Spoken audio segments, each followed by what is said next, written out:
But if you happen to see me shed tears, I want you to think that they're tears of sorrow,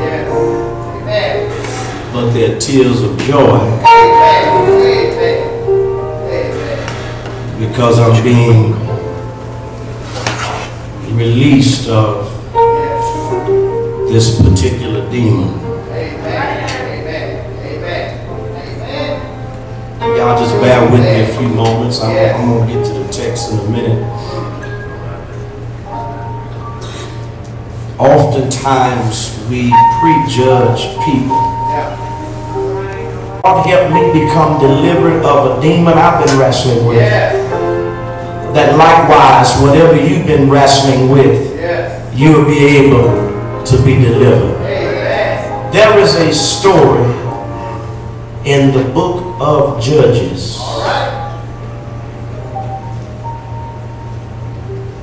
As a matter of fact, the 11th chapter of Judges.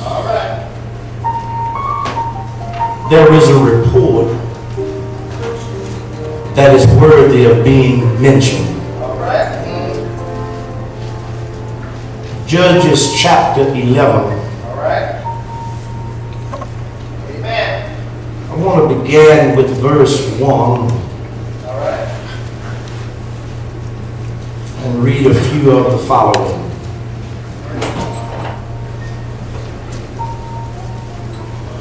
Once again, for the benefit of those of you who might be prayerfully reading along with us. So glad to see our mother of the church in our presence today after being ill, and thank God for our father of the church being in our presence. 11th chapter of Judges. I want to commence with verse 1. When you have it, say amen. Amen. If you're reading from the King James rendering, you shall find the following words thusly.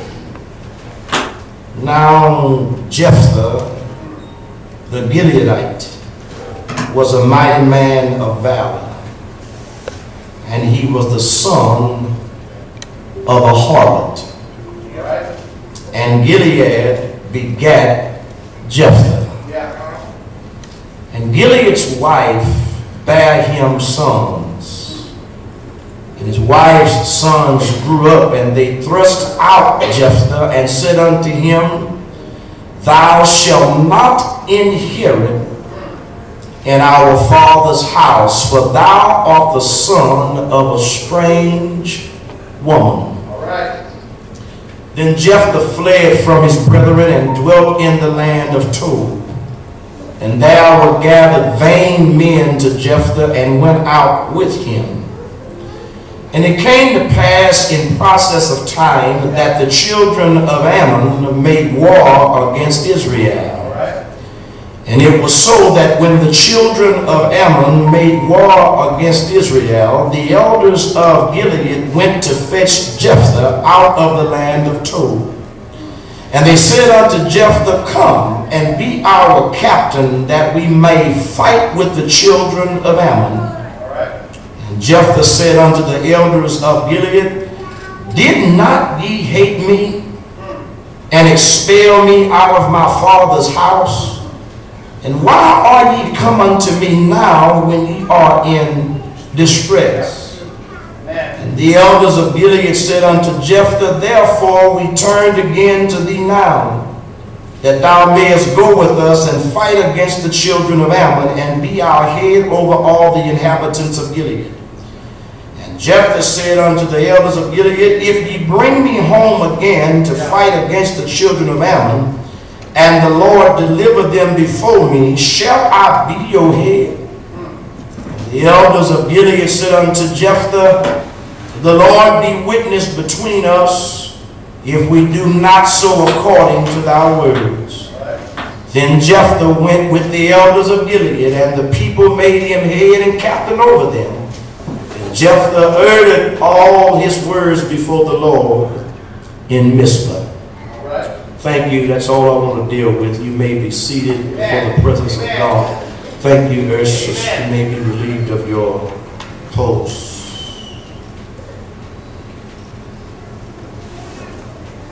Brothers and sisters, allow me to begin today by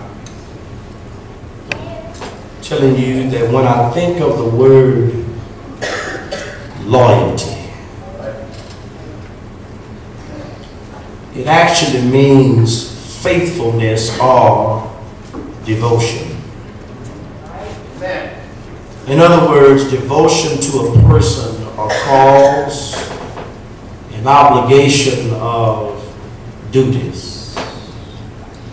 And today I want to make this sermon a little personal, because I owe God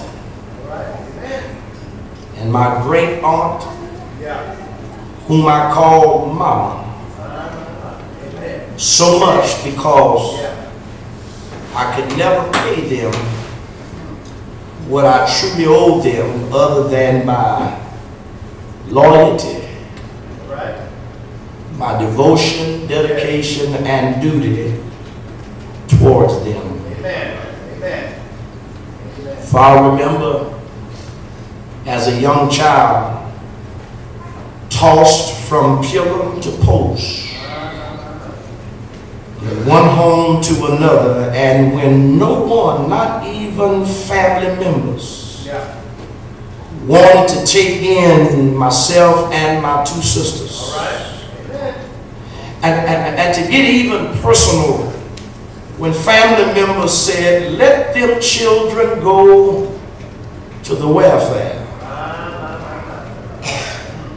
I thank God for whispering a word to Lena May, telling her to take in those children. Yes, when no one would even consider thinking about us and caring enough to say, that's our blood. Lena May said, that's my dead sister's grandchildren. And I will not see their lives destroyed because of nothing that they have done.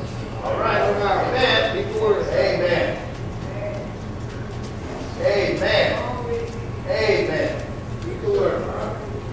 David, Felicia, and Yolanda didn't ask to come here. Yes, when family members said that those little children will never be anything in life, Lena May said, if I have anything to do with it, they will be somebody. So because of this word loyalty, it brings me today to talk about loyalty in spite of. If the army of Christ here, there, or gathered, I would that you repeat our thought after us, if you would. Loyalty. In spite of. Now give the Lord a hand praise for what He's about to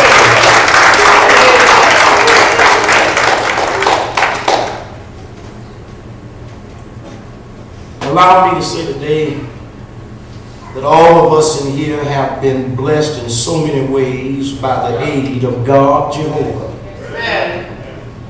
Placing people in our lives to give you and I the support that we so desperately need to become somebody in life. And allow me, brothers and sisters, to just say it's like this, and that if you are anybody, it's simply because God allowed somebody to help you. And so when I read this story here that's before us today in the book of Judges, I must say that it really struck my heart, brought tears to my eyes, because it made me look back over my own life coming up as a little boy. Yeah, a mother. I had a mother, and I love her dearly, but who was drugging, and whom she's still my mother. A father which was no way